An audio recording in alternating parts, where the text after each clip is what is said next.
Hello friend, नमस्ते, प्रणाम। मैं जा रही हूँ छठ माता का गीत गाने। आप लोग को ज़रूर पसंद आएगा और मेरे वीडियो को लाइक सब्सक्राइब करना और ज़्यादा से ज़्यादा शेयर करना और वीडियो को फुल वॉच करके देखना। और मेरा वीडियो पसंद आया तो लाइक शेयर सब्सक्राइब जरूर करना। और जो फेसबुक के माध्यम से देख रहे हैं चैनल को फॉलो जरूर करें। राधे राधे, जय माता, छठी मैया। चारा चौखंड पोखरवा जलवा भरी भरी जाय। चारा चौखंड पोखरवा जलवा भरी भरी जाय।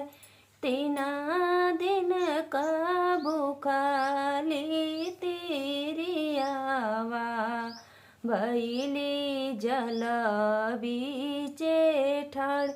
तीना दिन का भूखाली तिरियावा भैनी जल बीचे ठाड़।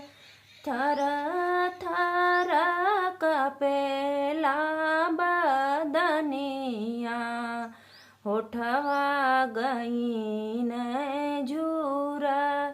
थरा थरा कपेला बदनिया होठवा गईन झूरा। जल्दी जल्दी उगाए सूरज देव भईन अरगे कजून। जल्दी जल्दी उगाए सूरज माल भईन अरगे कजून। चारा चौखंड पोखरवा जलवा उमड़ती जाय। चारा चौखंड पोखरवा जलवा भरी भरी जाय।